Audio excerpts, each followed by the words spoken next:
See Brown in your face. Have you heard of Everything at Once? Do you know about Everything at Once? It's internationally known. Aliens listen to it. It's the best ever. If there's something you're looking for in the 814, or feeling a little bored and think there ain't no more, check out Everything at Once and allow it to be your source. It's that raw podcast that's always showing support, highlighting the scene. No need to take I-90 to Peep or 79 to see how it be. Interviewing your locals with mindsets that are global. Innovators and creators on every single upload. So much going on in the EPA. Incredible content. Everything at Once will keep you up to date. Amazing guests. What you doing? Come through and hang with Tony and Dave. Community driven. Bringing everything at once from around the way. Everything at once from around the way. Hey. Please listen. We love you. Everything at Once. Everything at Once. We're so pumped, so amped up. We're so ready. We got what you need. We know why you're here. You wanted to tune into another episode of Everything at Once. Let me tell you something, brother. This is the best podcast In Erie. In Erie, brother. Probably Pennsylvania. Quite possibly the world. The aliens think it's the best in the universe. I'm not sure. Brother, it's the best in this universe or any universe you can find. All those alternate universes as well. But before we get into the show, we first want to thank all of our Patreon producers. Brian G, Josh W, Ian D, Nick G, and Sadie M. Patreon is an awesome way to support this show and say thank you to us. You can become a Patreon supporter by clicking the link below and choosing to be an intern, assistant, or producer level supporter. That's right. For a mere $5, you can be an intern and really help us grow and expand and continue to bring you that incredible content that you all know, love, and deserve. We now want to also shout out all the businesses that sponsored this episode. These local businesses get the Everything at Once stamp of approval and are critical members of the Everything at Once community. We couldn't do without them. First, we want to thank Cauldron and Thorne. Cauldron and Thorne is the world's largest witchcraft store. They're huge. They're gigantic. And they offer a conglomerate of crystals, books, ceremonial supplies, incense, herbs, oracle and tarot cards, and self-care items. It's a real grocery store for the soul. Right there. Located just west of the Colony Plaza on West 8th Street. They're open 7 days a week. Or 24 hours online, and 24 hours online at cauldronandthorne.com. That's right. We also want to thank one of our new sponsors, Solid State Construction. Solid State takes pride in all home remodeling projects. Solid State specializes in bathroom remodeling, kitchen renovations, window and door installation, custom design work, and more, including painting, flooring, drywall, siding, and decks. Get a free quote by calling Nick at 814-397-7854. Solid people, solid product, Solid State Construction. Got a problem with your car? Tommy's Automotive can take care of it. That's right. Tommy's Automotive can take care of brakes, exhaust, fluid changes, spark plugs, and all other maintenance needs. Tommy's Automotive also does fluid film undercoating. Book your appointment today. Call Tommy at 814-384-8088. And finally, we would like to thank Details by Pheonix. Has your car been looking like death lately? Well, help it rise from the ashes with Details by Pheonix. They will have your car looking brand new. Those automatic car washes never do a good job, so save yourself the headache and the hassle and bring your car to Details by Pheonix. Schedule your car detail with Pheonix by calling 814-981-0862. This week, all the way from Crown Heights, Brooklyn, New York, Rabbi Dovie comes to the studio to share with us about his journey here and strengthening the Jewish community here in Erie. It was a great learning experience, as it is with all of our guests. I learned so much about Judaism and just the different things that go on within the community and within the practice. It was an amazing and insightful conversation, and we hope you guys enjoy it as much as we did. We know you will. Rabbi Dovie. And if we would have had a previous, what do we call it, a multiverse? A multiverse, yeah, exactly. If we would have had Other such a thing, I multiverse. would have said something like that. I forgot. Regardless, you see, it never happened. Exactly. Can't even remember it. What? Yeah, Nailed didn't it. happen. Good work. So you were growing up young in a Jewish community, went to Jewish schools, like a Catholic school that I would be used to or think of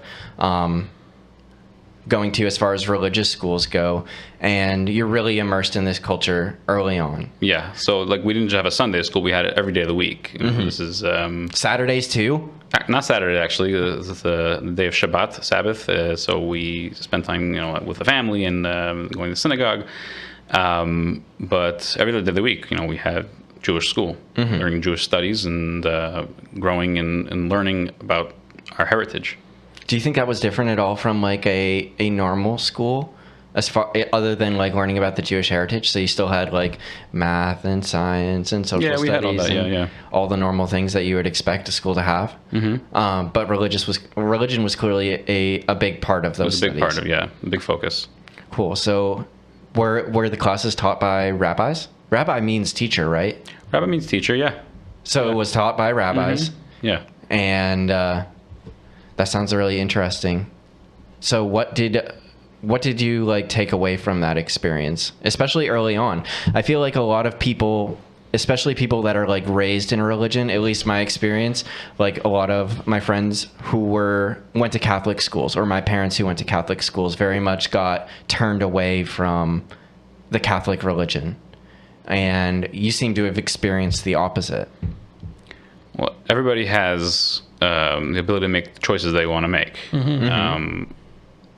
People can be raised one way and they'll choose to follow a different path in life. But yeah, I mean, this is how I was raised, and I stuck to it. Thank God, I'm happy about it. I feel like I have a sense of mission, of security, hope, stability, I guess you can say as well. Yeah, so that this is the path I'm on, and I am happy to share it with whoever wants to hear. I mean, All right. I don't proselytize. I don't try to convert people to Judaism. It's not what we do. My focus is Jews. If somebody's not Jewish or needs help with something, if I can help, I'd be happy to help. But that's in my blood. So that's a very interesting aspect, the proselytization, because I was actually thinking about this leading up to this interview, that when we first met originally, you kind of talked a little bit about when people ask you to become a Jew, or they want to become Jewish, or they want to practice the religion, that you tell them no. I don't actually tell them no. I don't encourage it. I don't. It's not like somebody comes to say, "Hey, I want to be Jewish." I say, "Yes, I got somebody." No, I'll take them seriously, obviously. And you want to hear about philosophy, Jewish philosophy? Yes. Sure, yeah. Okay. I'd love to. Absolutely, please. Okay, so every single person in the world has their God-given mission. Okay? Jews have a mission, and people who aren't Jewish have a mission. And they're two unique missions. And, if you're brought into a company to, I don't know, be a salesperson, if you grab the broom one day and the dustpan and the mop and you start cleaning the office, it's a beautiful thing that you're doing, but that's not your job. Okay? So too, the janitor gets annoyed at the salesperson that they're not doing their job properly, and they get up and start doing their job because I know what I'm doing better. It's great, but that's not the job you were given. So for somebody who comes to me and they say they want to be Jewish, they want to switch roles basically. And usually where that's coming from, not always, usually where it's coming from it's coming from a place of, I'm worthless, I have no purpose, and only if I change who I am and I start doing things, and I start, if I'm a different religion, a different identity, then I can be who I really need to be. Well, that's not the case. They already have a mission. You already have a work that you need to do. and you don't need to change anything. Simple thing with a Jew. If a Jew comes to me and they say, I don't want to be Jewish anymore. Well, first of all, it can't happen. If you're Jewish, you're Jewish. Nothing to do with it. You can't convert out of Judaism. So for somebody who wants to change what they're supposed to be doing, I mean, that's who you are. Right. Certainly there's people that part of their calling is making like the change in the job, though. We had someone on a few months ago who, it just made me think of that. Like, she was in, like the corporate sector, living in New York, and she dropped everything to live a more spiritual life. And it just reminded me of that when you were saying that story, because I feel like, while I agree with like most people probably just feeling worthless, but I think there's definitely, would you say, situations where part of a person's narrative is absolutely, making a change. Obviously not out of Judaism, but into it. For sure. People need to make changes in their life. If somebody is feeling they have no purpose, and they definitely need to feel not worthless, they need to feel useful. They need to feel that they have a purpose, that they have a reason to be alive, and that they're contributing to the world in a positive way.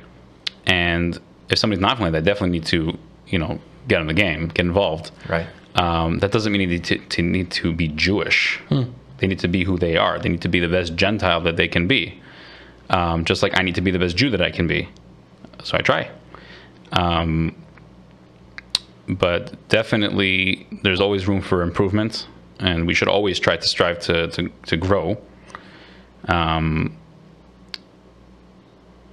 think that a lot of times it's easy to get confused about that too. Like, what is my calling? You know what I mean? Every now and then I'm struck with what I feel like is divine inspiration, you know what I mean? Or whatever it is, I'm pushed, or I'm motivated, or something tells me, some sign out there tells me that this is what I need to do. And being able to sometimes recognize that, like, hey, this isn't the divine inspiration or God or whoever I think is sending me this signal. It's just me. And also at the same time, the opposite is true. A lot of times I might think that it's just me going in a certain direction. Like, this is what I want. But really I'm doing what following my fate or my destiny, or accomplishing the tasks that God has put in my way. And being able to tell that difference is a very difficult challenge many times. Mm-hmm. Right. I feel like, I guess, like, more where my brain was going with that is, like, I think about, like a prisoner who reforms.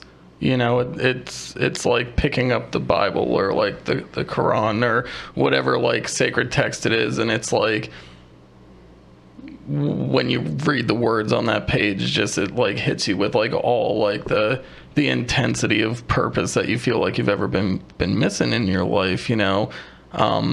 I just think those things like from a philosophical, spiritual standpoint are just like extremely interesting to me, because I feel like you just like get in where you fit in, and different words, even though I feel, a lot of those go down to just like that pure love and intent that God puts out there in the world. Like, you still have to get in where you feel most comfortable. Correct. Right. So if somebody chooses such a path, that's up to them. If somebody's coming to me and asks me what they should do, I'm not going to tell them to be Jewish. Yeah, if right. They're not Jewish. That makes sense. Because from where I'm coming from, and our Torah, which is the Bible, it's called Torah. Mm-hmm. So this is our life. This is the air we breathe, and part of these teachings and this philosophy is that every person has their God-given mission.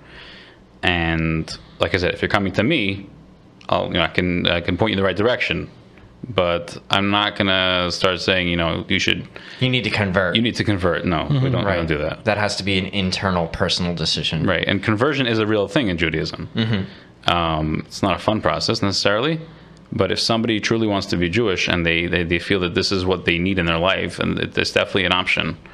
But like I said, it's not something I go out actively do. Mm-hmm. Mm-hmm. That's interesting too. because like being raised Christian, that is like such a big standing point of Christianity, is that we need to, or they need to, or whoever needs to, Christians need to bring other people into the fold. You know what I mean? That's a big part of that religion and that philosophy, is that we need to, I don't know why I keep saying we, I don't really identify as a Christian, but that they need to, or we need to, Christ followers need to, you know, bring other people in and show them the light and show them the way. And it doesn't sound like, from what you're saying, that's a big part of Judaism. Not at all. At least not in that sense. Yeah. I mean, part of what Chabad does, and we're probably going to bring this up soon, one of the unique things that Chabad has that a lot of other Jewish communities don't have, or Jewish organizations or infrastructures don't have, is outreach. That one of the main focus that we do is outreach. We don't reach out to people and convert them to Judaism. We reach out to Jews. So I will go to people in Erie. I'll go to people in Edinburgh, in Northeast, in Girard. Yes, I know some. There are Jews in Girard. Surprise, surprise. And if you're listening to this, you know who you are. And you know, I go and what do I do there? I go to them. I give them the time of day. You know how many people there are in this county that are just completely lonely? Sure, tons. I'm sure. And they're happy the way they are, but as soon as I show up and they get a little company and a little smile and some inspiration and some encouragement, that picks up their day, their week, and I get to witness it firsthand. It's phenomenal. Would you say that it's like the Jewish community is somewhat insulated then? Like, because by not actively converting people or whatever. You said, you go out there and you talk to fellow members of the community, and it really brightens up their day because they're lonely. It's a very tight-knit community. So you're saying there's a concern that maybe it'll get smaller and smaller without... Yeah. Is that like something that is like a... Also, I feel like there's a way to convert and there's a way to have outreach. It's like the difference between marketing and public relations. Marketing is very direct and informational, whereas PR might be something a little bit less direct and a little bit more subtle, and ways to allow the Jewish community to still interact with other people outside of the Jewish community. Right. So, if somebody wants to come join a program or something that we're doing, I'm happy, please come. I'm not going to tell you go away. It's just for the Jewish community. It is focused for the Jewish community, but if somebody wants to participate, and we just had a few holiday programs the past few months, and we've had people who aren't Jewish that came and participated. They enjoyed themselves, and it was nice. It was beautiful. That's super nice. And I know that Chabad is a pretty big organization. I have a friend who lives out in Seattle who works with the Jewish, I don't know how to say it, worships with the Jewish Chabad community out that way. So can you tell me a little bit about Chabad? So Chabad is a worldwide movement. There are Chabad centers, Chabad houses as they're known, literally all over the world, like in almost every country. Here in America, I think there's around 3,000, I think. And obviously there's in Israel, and there's in Russia, and there's in Ukraine, and there's in Italy and France and England, Ireland, all over the place. Except dangerous countries, I don't know, but they're all over the place, and they're all under one big umbrella. And really each Chabad house or Chabad center is kind of molded to the location that it's in. So, you'll go to a big city like Los Angeles, and the Chabad houses over there are these, they're like, I don't know what they're called. They're machines, they're big, they're beautiful, there's stuff happening every second. In a place like Erie, it's relaxed. It's very, what's the word I'm looking for? Not low tone, but kind of low key, maybe. Low key, thank you. And so our Chabad house is more, I don't think you guys speak Yiddish, Hamish Hamish is the Yiddish word. Hamish means like homey or like warm and fuzzy kind of thing. Okay, so it's a little bit more comfortable. It's more like family kind of. It's like a family style, like we're all family kind of thing. Thank God we recently purchased a property, a building. Oh, congratulations! And, thank you. And so we're working to, because we do see a need to have a center, a base of operation kind of thing. And we have services there. It's also it's a synagogue there as well. Mm-hmm. Along with other, I'm sure, religious type things like Torah studies or for sure we have men's groups, women's groups, stuff like that. Yeah, we have a weekly Torah class every Wednesday night. And so, what was I getting at? That you were talking about the difference of the need for the different types of Chabad houses in a place like Erie compared to a place like LA, which I'm sure is hustling and bustling and has people all the time and different things going on. Whereas here it's a little bit more comfortable, a little bit more relaxed, a little bit more like you feel like you're a little bit more of a close-knit tight group, it sounds like. So the Chabad, the idea, the Chabad community, let's call it, is a over 200-year-old movement. Wow. It's Jewish as they come. And it was primarily started by the Baal Shem Tov, who was a sage, a holy man who lived around 300 years ago.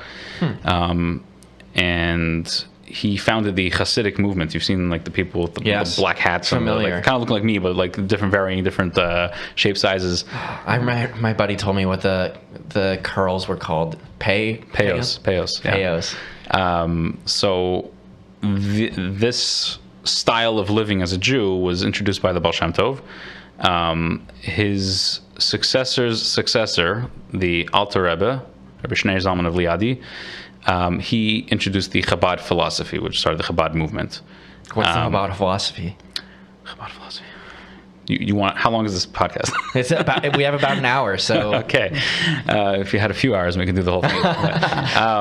I guess in a nutshell, the Reader's Digest version, yeah.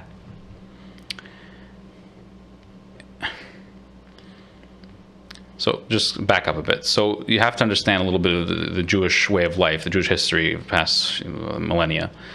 After we had a holy temple in Jerusalem, you might have heard about that, and it was destroyed. It was an awful thing. 300 years ago? About 2,000 years ago. Oh, okay. Yeah, and we've been exiled from the land of Israel since then. Yes, now there are plenty of Jews living in Israel, thank God, but we are still in a state of exile. We don't have a holy temple anymore, and there's a lot of Jewish practice that we can't do because of that, as of right now. And going through every different country in the world, starting off in wherever, like we went through Spain and through just more recent history, Russia and Germany and so on. We kind of settled down, had issues, had pogroms and the Holocaust, obviously, and terrible things happened to us, and we're still here. Very much a persecuted people. Very much. I'd love to get into that a little bit later, the generational. Sure. And I wouldn't define us as a persecuted people. I would say we are people who have been persecuted. Yeah, I'm sorry. No, it's a philosophical thing. Whatever. Anyway, so going through this, we call it an exile, going through this tribulation and this suffering and this hardships, while sticking to our guns and being as Jewish as we can, it gets tough and things can kind of stale out, and that's what happened. At a certain point in history, Jews were not necessarily excited to be Jewish. They weren't excited to practice Judaism, to learn Torah, and to follow the mitzvahs, the commandments of the Torah. The Baal Shem Tov came on the scene, and he introduced this Hasidic philosophy, which it's like Jewish life on steroids, basically. And he introduced life and vitality and energy into Judaism, and joy was a big part of it. And it wasn't like he kind of just like pulled out outside ideas and brought it into Judaism. This was part and parcel of Judaism the whole time since day one. But he kind of like blew the dust off the shelf and off the things, and he showed that this was here the whole time. And he literally breathed life into the Jewish world. At the same time, so he had many followers, and he had a lot of very holy, very deep, wise sages that were his followers. But the kind of the philosophy, the understanding of this way of life was kind of reserved for just the people who are vessels to understand that, to hold that information and integrate it within themselves. The Alter Rebbe, the founder of the Chabad movement, came along, and he felt and saw that there was a need to this integration, that these intellectuals and these wise people and these righteous people, that they had this information, they understood it. This integration, this making it part of oneself, like meaning it's not just something I get inspired and it's the rabbi inspired me kind of thing. The Alter Rebbe didn't want that. He wanted that the Jews should be inspired on their own. They should learn and they should understand, and that should be their inspiration. Meaning not from the outside source, so to speak. Yeah, no, I love that a lot. Being able to internalize spiritual lessons and apply them in their life, I think, is what really makes somebody that lives by their principles and a spiritual person, whatever religion it is, makes that, that really is what makes them, an actual spiritual person versus just somebody who follows spiritual practices or somebody who attends church or synagogue or whatever it is that they're doing. A spiritual tourist. Tourist. Right. Yeah. They're just sitting here seeing the sights and they're not really taking anything home with them to apply in their daily life. I'll share with you a story. Just remind me of this story.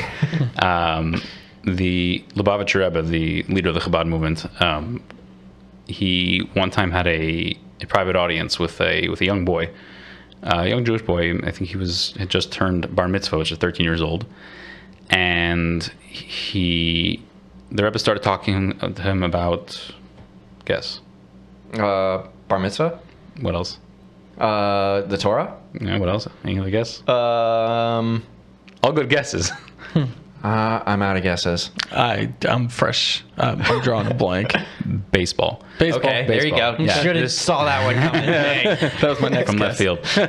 So this kid loved baseball, and he loved going to games, and he was excited. He wasn't so excited about the Jewish thing. He wasn't so impressed. But he liked baseball. He loved baseball, and he was an avid fan. So the Rebbe was talking to him about baseball, on his level. And the Rebbe asked him an interesting question. He said, when in the whatever it was, the 6th or the 7th inning,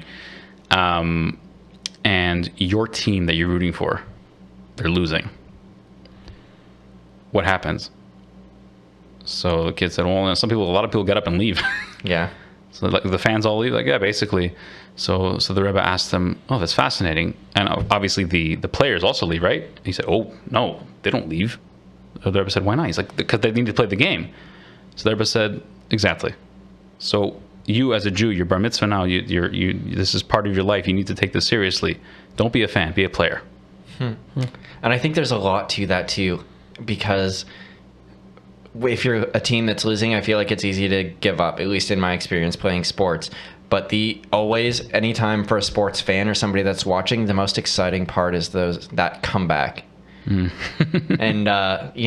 continuing on and, making those big plays or those game-saving, movements. Or not even the comeback, like when you lose and then you show up the next day and practice, and practice and practice and practice so you can get potentially over that hump and win a game. Mm-hmm. Right. So I like what you just did there and shared like a parable that was led off by questions and allowed me to try and guess and figure out the answer and interpret it on my own. And I feel like in a lot of my spiritual experiences, a lot of time the answer is given to me.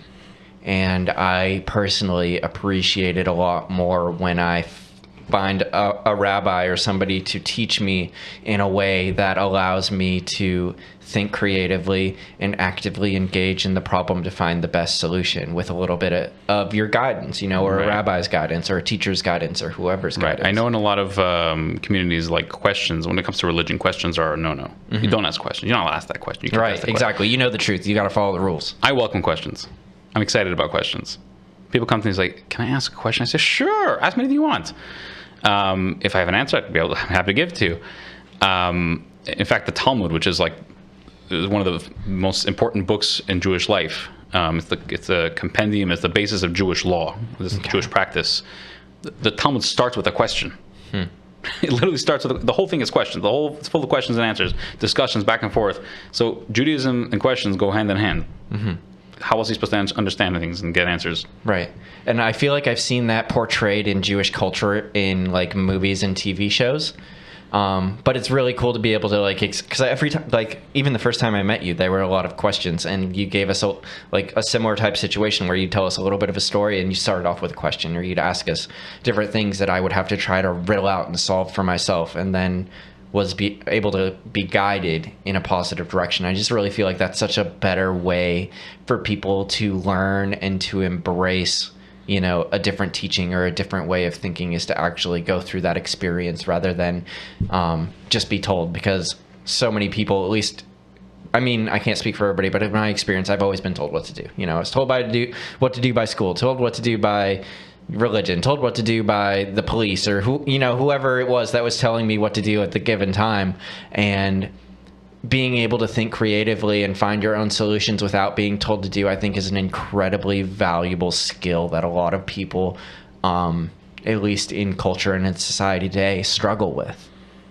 At the same time, in Judaism, we're very into, going to people who are smarter than us and are wiser and have more experience and getting their guidance. Doesn't mean you can't ask questions. Right. Sure, ask questions. If you don't understand something, you want to learn, ask. And I'm just expressing that I think that's a great way to find that guidance. You know what I mean? To have a teacher that offers you that lesson in a way that you can kind of figure. They point you in the right direction, but they don't tell you how far to run or how to get there. You know what I mean? They allow you to kind of work your way through it and think creatively and engage in that whole process. I think it's always, at least in my personal experience, how I interact with people, it's always better to be spoken with than spoken to. So I need to be engaged. I agree with Tony. If I'm trying to learn something or maybe become more involved in something that I need to be, it's a lot better for me to be talked to on a more equal level than just being this is what you have to do, just do it. The baseball thing, it's such a powerful way to bring about the lesson that so many people would not get on that level. They just go, I don't care, stop thinking about baseball, you have to do this, or this is what's really important. And for me, that would be a turnoff. Right. And I think that the way I engage with the world often, ever since I was young, is through challenges. You know what I mean? Somebody tells me something or tells me what to do, that's the challenge. Either I have to do the opposite or I have to figure out how to challenge my way through it. And it's much easier for me to engage in the process and reach that challenge or do that thing if I'm allowed at least a modicum of freedom to get there by myself. Right. Just on that point that you mentioned, being you don't want to be talked down to. You don't want to be somebody to come and say, hey, I know better than you. Right. Part of the Jewish, the Torah philosophy is that think of people like a big body, a big human being, big structure. Which part of the body is more important, the heart or the foot? Well, the heart. Obvious the heart. answer is the heart. Right. Because the heart is what keeps you alive. But when it comes to is the heart actually completely better than the foot? No. The heart can't walk. Yeah. You can't, if you just have a heart and you don't, and God forbid someone to have feet, they can't walk. So the feet have an advantage over the heart, which the heart doesn't have. Heart is more important, that's true. But the feet have an advantage. So, and the same thing is with every body part. Every single body part has its unique quality that other body parts don't have. So the way we look at other people, the way we're supposed to relate to other people is every person has something that I don't have. They have a specialty, a quality, a beauty that I don't have. So I shouldn't look down at this person. I should look up to this person. Right. And that kind of ties in with how we started this conversation, and you talking a little bit about everybody finding their own particular purpose and being able to engage with that and find gratitude in, identity or whatever it is they're searching for through that particular purpose that they're here for. Very interesting. So we were talking about Chabad, I think. Oh, you're wondering how we got to what? Yeah. So that was the part of the philosophical part of Chabad. But how does that interpret into opening a big like a house and putting yourself in, in Yiddish you would say ekvelt, like in the middle of nowhere, to serve the Jewish community.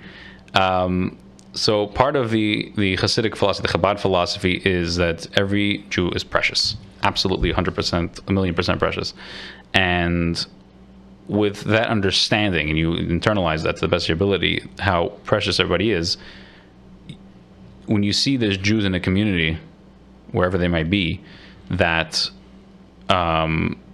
they could use a boost. And fair enough. For whatever the reason.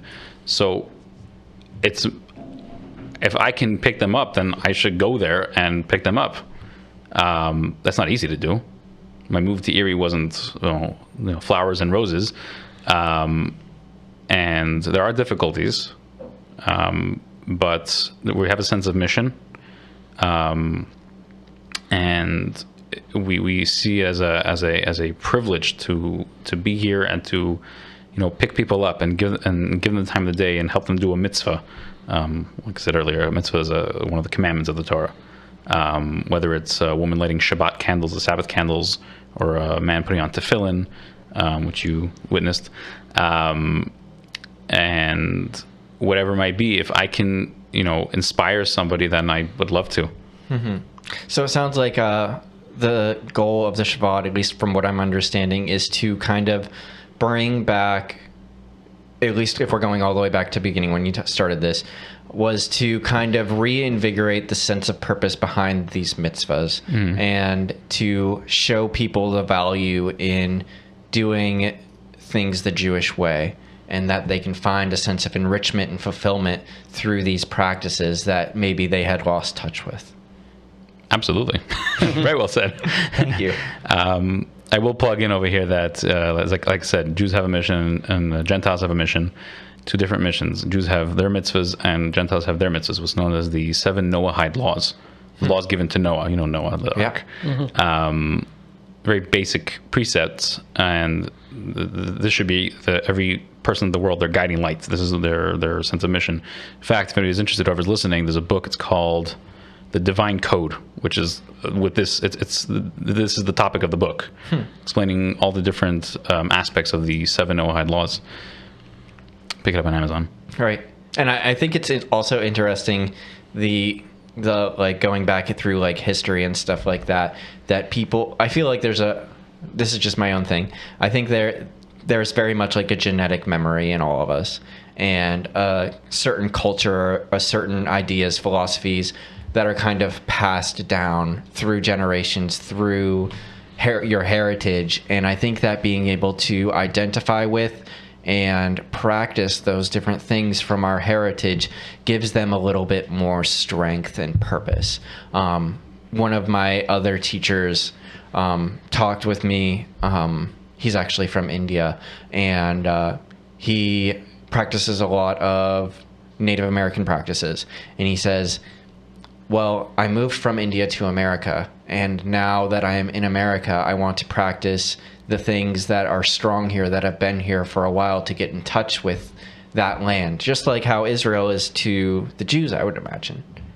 And that made a lot of sense to me, to embrace what you're around and to, make a note of not only like our own ancestral heritage that's passed through us, but like the ways of the area that we're in. Does that make sense?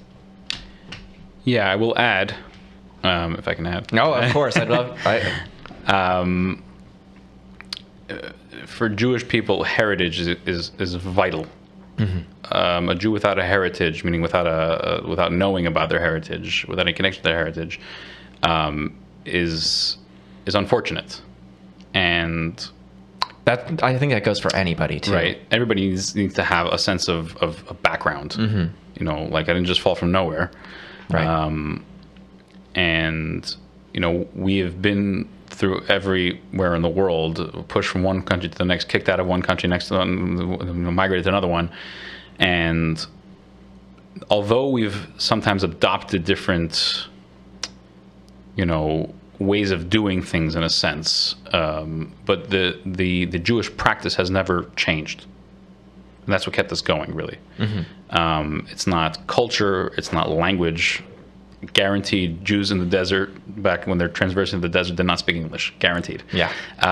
It's not language. It's not, a certain ideology that it's the Jewish practice. You know, doing the mitzvahs and learning the Torah and following this guidebook, the Torah. That is really what kept us together. So, like I said, so we're kind of just like passing through these places. We might pick a thing up here or two, like a way of doing something possibly, but the way it's laid out in Jewish law, how things are done, that's the way we've been doing it. And that's really what keeps Jews together. Let me ask you a question, and this, I am not totally ignorant, but somewhat ignorant. So like, you were talking about keeping everything together. Is there different like sects though, like Orthodox? I don't know. Hasidic, like, because I'm thinking like I can only like process things from my heritage, my background. So I know it's a totally different religion, but I think like Christianity and how it's like Catholics are like, this is the true way. This is the actual Christianity, and then you got Protestants and Baptists and Lutherans and Methodists, and everyone is Christian, but they absolutely don't work together. You know what I'm saying? So when even with different interpretations, but similar fundamentals, it's like still like this extremely like tight-knit group, like the Jewish community. So I'll say two things. One, labels are for shirts. Okay. Love that. Love it. Labels are for shirts. If a Jew is a Jew, they're a Jew. Okay. You know?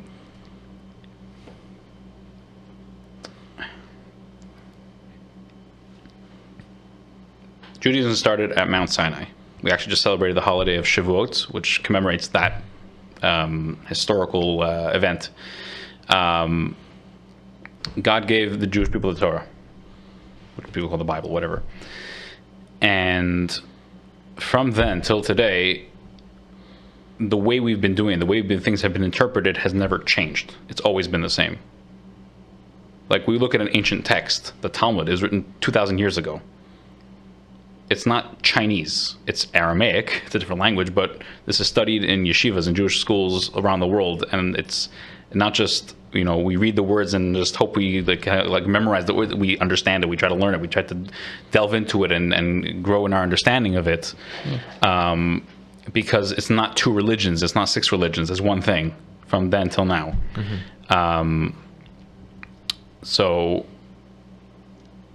we have an interpretation, and we have the way we have always been learning, and the way that we've always lived. So are there different sects in Judaism? There are different sects in regards to custom, how certain things are done. There's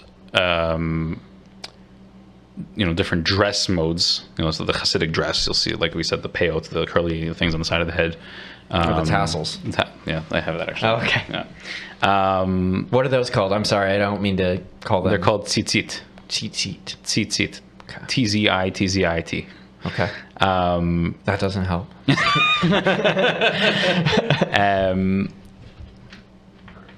So actually, it's an important thing you just brought up. Tzitzit. It's a Hebrew word. So one of the reasons why we wear this, we wear it because God said in the Torah, wear tzitzit on a garment that has 4 corners. So Okay. we specifically wear garments that have 4 corners in order to be able to do this mitzvah. So the Hebrew word tzitzit is spelled in Hebrew. I'm sure you're not familiar with the Hebrew letters, but it's tzadik yud taf. And in Hebrew, every letter has a numerical value. So the first letter equals 1, the second letter equals 2, the 10th letter equals 10, the 11th letter equals 20. After 10, it kind of like exponent. I don't know what the word is. 11th equals 20. Yeah, I'm saying it sounds weird in English, but the letter chaf, which is the 11th letter, equals 20, and finally down to the last letter, the letter taf equals 400. So we take the letters of the word tzitzit. It's tzadik is 90, yud is 10, tzadik is 90, yud is 10, taf is 400. 90, 10, 90, 10, 400. What's the equal? Who's good at math? I'm not going to make you. I can't do it. 600. If I had a minute, I could. 600. And each corner of the tzitzit, the strings have 5 knots, and each corner has 8 strands, 8 strings. 8 plus 5 is 13, plus the word is 613. There's 613 mitzvahs in the Torah. Wow. Part of the reason why we wear this is to remind us of all the mitzvahs. And that was the logic. I love numerology so much, and when numbers do fun things like that. Like whenever I see a date line up, if it like somehow adds up into the first number or the second number, all the sorts of different things, it just really, I don't know, makes my heart smile a little bit. You know what I mean? Yeah, it's fun stuff. Like 5/7/2013, for example. 5 and 7 add up equal 13, Right. and we got 1313. You're a numbers man, huh? Yeah, I'm not really good at adding or subtracting them. I can do it, but I do really I think that's interesting and fun, and it just makes me smile a little bit when things add up like that. I love coincidences. And I think that the coincidences also, there are no coincidences. Everything is, fate or destiny or spirit or God or however you like to identify the force that kind of puts all these things together. So I think that's really interesting that the tzitzit has the numbers even worked into it. It just shows a lot of thought and a lot of processing going into making everything kind of fit together so snugly and perfectly. Listen, come to my weekly class. You'll learn more. Cool. So where were we? We were talking about the rituals and the tzitzit. And the different sects, actually. That's what we were talking about. Or the different about the rituals. core beliefs and the core practices and the basic stuff that all Jews do or have a privilege to do, that's all the same. I put on the tefillin, the black boxes and the straps. You don't know what I'm talking about, but you saw it. You can Google it. So I put that on every morning when I pray. And, a Jewish man is supposed to put on tefillin. It's their responsibility and it's their privilege. Every Jewish sect in the world, whether they're Hasidic, whether they are more like the Lithuanian style of Jewish practice, whatever, everybody puts on tefillin. It's not up for debate. It's just that's part of Jewish life. Another thing that sorry, I don't mean to interrupt, but another thing I really appreciate about tefillin, I'm going to talk about it a little bit from my experience. It is pieces of the Torah in a black box that you wrap your arms with and put one on your head too. So you kind of become immersed in the Torah. And I just really like the physicality of that, because so much, I think, at least in my experience, a lot of spiritual practices are very much, rooted in spirit, and you can't really see them or touch them or look at them. Whereas the practice of tefillin or tying tefillin is very much a physical thing and actually putting you physically inside the Torah for a brief minute. At least that's my interpretation. That's actually pretty solid. One of the unique things about Judaism is that it's very physical focused, action focused. And if somebody understands the philosophy behind a certain practice, and it resonates with them, and they cherish it and they think into it and they live their life on this, it doesn't come close to actually doing the act. If there's a Jew who wants to establish their connection with God, the closest they can get to God is by doing a mitzvah physically, not learning about it, not delving into the philosophy behind it, just simply doing it. It doesn't necessarily feel very inspirational. You're just doing a little act that you don't really understand what you're doing, but it touches the core of the soul. This little simple act. So it's very interesting that you said that you're kind of immersing yourself in Torah, but yeah, it's very physical focused. For me, that makes things a lot easier to understand too. Relate to. And I feel like at the same time, a lot of people don't appreciate the physicality of that stuff. You know what I mean? Like a spiritual practice. Like, oh, I'm putting myself inside of a book, not to blaspheme or anything like that. Like, what is that actually doing for me? And not maybe being open to or understanding the meaning or the mentality behind it, or having the openness to embrace that experience and being like, wow, I'm actually putting myself inside of a holy book that teaches me all of these life lessons and all of these things that I cherish and value and are important to me culturally, genetically, like throughout my life. And I think that's a special, like, I don't know, it's really beautiful. Yeah. Awesome. Well said. So we got, what other kind of rituals do you have that are more physically based? Lots of stuff. Okay. Just a what are simple your example. favorites? We mentioned Do you earlier. have a favorite? Favorite.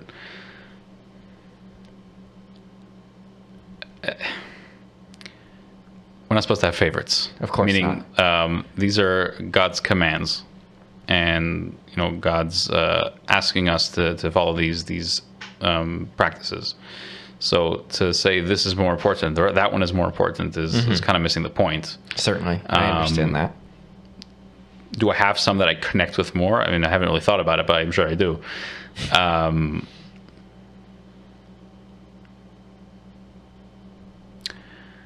I think there's something very special about the, you mentioned earlier, before we started this podcast, before the multiverse, that there wasn't a multiverse, That but in didn't theory, exist. yes, there was. I don't know what you're talking about.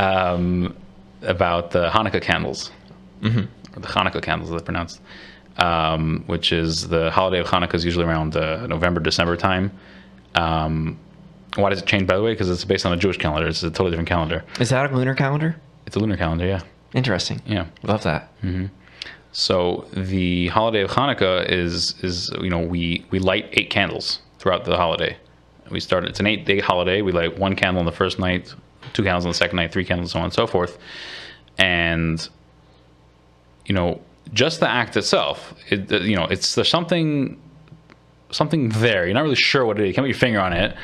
Obviously, the more you learn and the more you delve into it, the more you can appreciate it. But even without knowing anything, there's something captivating about it.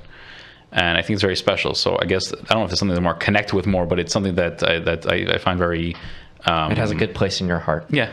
And also, like growing up, I have memories of lighting the Hanukkah candles with my family. So also that's all mixed in with this. Do you guys have a special sermon or a special type of... I don't want to call it the wrong word, but I'm just going to say like a mass for Hanukkah? Because like I know that during Christmas, being raised Christian, the Christmas mass is very celebratory, and it's like about the birth of Christ. You know what I mean? That's what you talk about. That's what the sermon's relating to. Is there, I'd imagine there's probably a similar vibe to the Hanukkah sermons or the Hanukkah congregations. Okay, so sermons, just the topic of sermons before we even get into that. In my head, I don't give sermons. Okay. We have a weekly prayer service that's available to the community. And I, in the middle of the service, at a certain point, I do get up and I share a few words of inspiration based on the weekly Torah portion of that week or whatever is going on that week, which holiday and whatnot. But I never thought of it as a sermon. It's just sharing some words, some thoughts. Is there something special for Hanukkah? I mean, there's not like a special prayer service like for Hanukkah. There are special parts of the prayer that are added into the regular prayers. By the way, we pray every day. We We pray every single day. Morning and night? Morning, afternoon, and night. Okay. Sometimes even more than that. Sure. I mean, I pray all the time. Some days, some weeks, doesn't So stop. in the prayer service on Hanukkah, there's a special section or two added. But like on the Sabbath, which is when we have on Saturday when we have our services, if it's the middle of Hanukkah, we'll share some thoughts and inspiration and depth on Hanukkah, so people can appreciate it more and walk away with something. I hope. Is there? I'm sure they do. Is it like that for? I don't know if holiday is the right word, but other important days on the calendar, like Yom Kippur, or Passover. For somebody who said they're ignorant. Yom Kippur. I'm not totally ignorant. I practiced my Hebrew too before you came here. I was like, I'm going to say shalom when he comes here, and I totally forgot. It's like it reminds me. It's not the same thing, but it reminds me of like you go to a foreign country and like you've studied the language like really well, right? And you want to like kind of pass off as somebody who grew up there, at least a little bit, right? Yeah. Show them that you tried. Go to one of the people there, and you start speaking their language. And you ask them like where the closest restaurant is, and they look at you and they say, "It's right down the street." Perfect English, right? Like I see right through you. They always know for sure. But at least I feel like that gives me. It lets them know that I care about their culture and their language and their heritage to at least try to do that, especially with a language that's not as commonly known or spoken in the United States. At least, I mean, the Hebrew that I've heard is probably next to none here.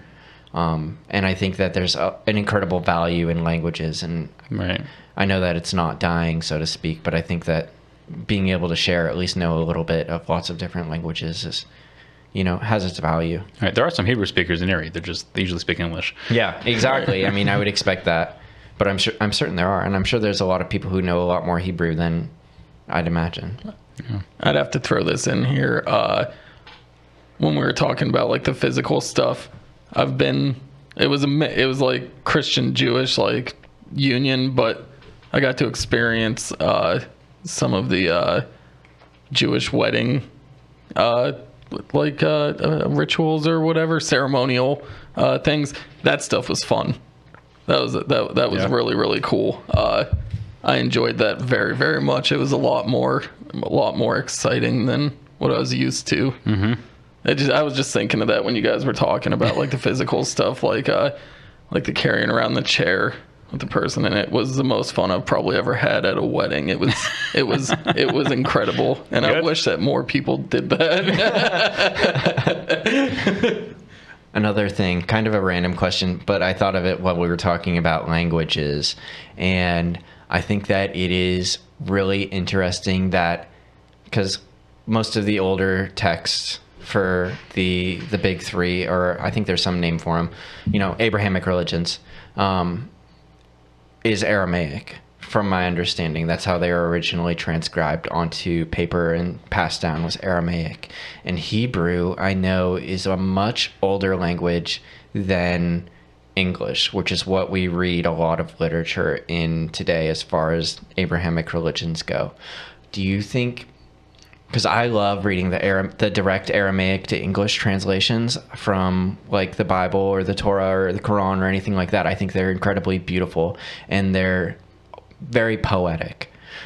Would you say that lends itself more to being translated to Hebrew, being that that's an older language? Granted, I'm sure that it's changed throughout the multi-thousand-year history that Hebrew has existed, but to me that seems like a much more direct path, or a much stronger path from one thing to the next, rather than one thing to the next thing to the next thing to the next thing to the next thing to what we have now in Correct. Right. I've heard this. I'm sure it's true. It sounds true. It makes sense that in the court system, if somebody provides a document as proof for whatever they're trying to get across, but the document is in a foreign language, they can get that translated for the court into English or whatever.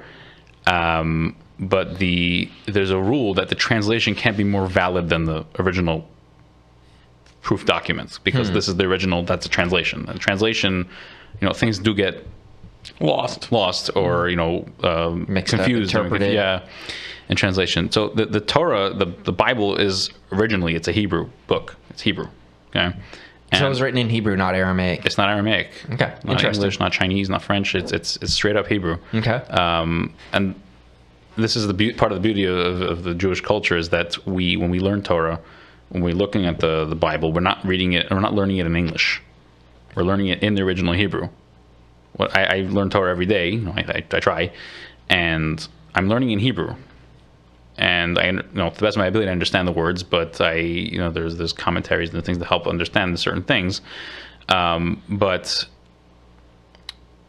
it's important to have it translated as well, because people should be able to understand it. Mm-hmm. Of course. But you do have to realize that the original translation, the original thing, the Hebrew is where it's at.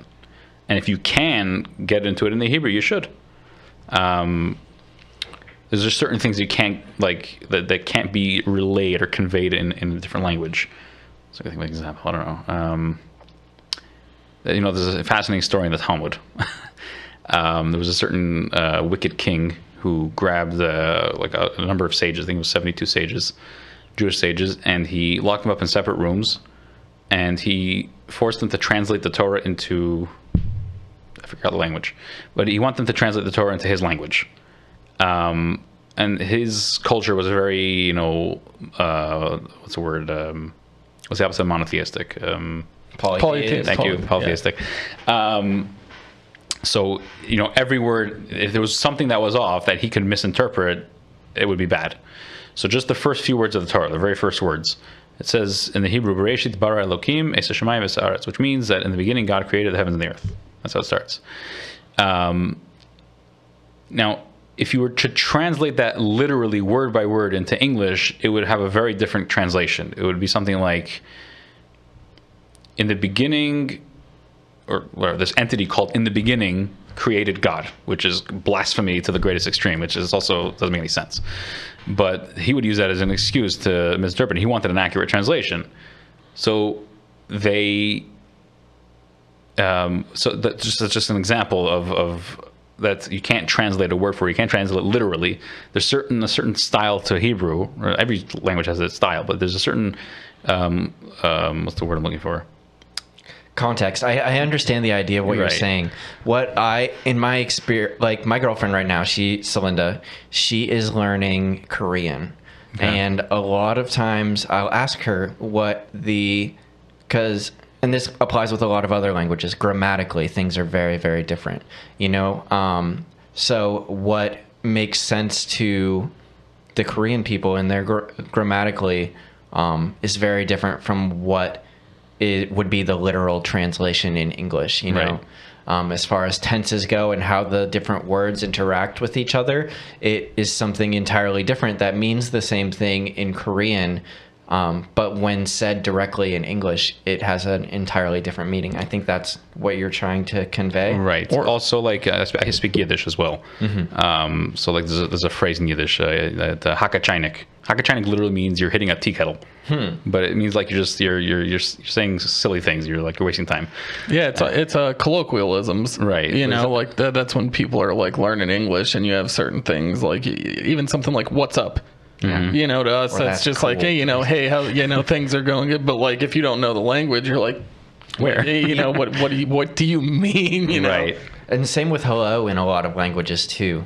We have hello, but in Chinese they would say ni hao, which is you good, and that's just the greeting. It means the same thing. It means it's a salutations. Mm-hmm. You know what I mean? Correct. So that's interesting, and that's very cool that it's so that you have the direct version. To me, anyway, I think that the closer, because I like physical things, which I already mentioned, the closer I can get to the source, the better. And when it translates through so many hands, I understand that it gets distorted. And I like to be as direct to my spiritualism, my God, or whatever as I can be, and not have anything else that's kind of muddying it up for me, or changing things for me. And I think that mental or that language closeness is very cool and very interesting. I think there's a lot of resolve around it to really dive into that identity that gets lost in a lot of other practices. For myself, I think about growing up Catholic, and it lasted all the way up until my dad was young. but like their original language with like the New Testament was Latin, and like over the last like 30 or 40 years or so, they just stopped using Latin. You know, like there's no masses in Latin. Like I know my dad told me when he was a kid, when they were going to like their Sunday school and stuff, they had to learn the Latin. Mm-hmm. And I they think just it was don't. Greek before that, and Hebrew, and then Aramaic or something. I know that there's like a series of languages that the Bible has gone through. Well, the first or at least one the New Testament anyway. Well, the first one was Latin because it came about in like the Roman time, times, yeah. but just like they just don't do it anymore. You know, like some places do it. Like I'm sure they do it in like, you know, like the Vatican. I don't practice anymore, but I just know as a kid it was like my, you know, deviate in a way because it was like path of least resistance type thing. So I think it says a lot to like the Commitment. And the commitment exactly to the identity and the religion of Judaism. You know, you just don't see it in a lot of different places. Like you take the translation and just roll with it. Right. Path of least resistance instead of, you know, seeing, hey, this is what we have, this is what works, this is what we're going to stick to. Correct. Interesting. It's just really super interesting to me. I always love learning new things down here in this podcast room, and different like spiritualisms, religions, ways of life. It just fascinates me, and it just interests me to no end. So I'm just like spitballing. Yeah. Keep going at it. It has been super fun, and some of the spiritual guests that we've had down here have been incredibly interesting. I mean, we've had a ton of amazing people, and I really want to thank you for coming down and hanging out with us and giving us this tremendous lesson, this amazing lesson about Judaism. I really appreciate your knowledge and you sharing it with us, so I have a little bit more wisdom, a little bit more knowledge. Great. Thank you for having me. Yeah, it's been a pleasure. It's been awesome. Thank you guys all for listening. We love and appreciate you. Thank you to all our sponsors, all the people that support us on Patreon. Y'all are the best. Peace. Shalom. Goodbye. Audio.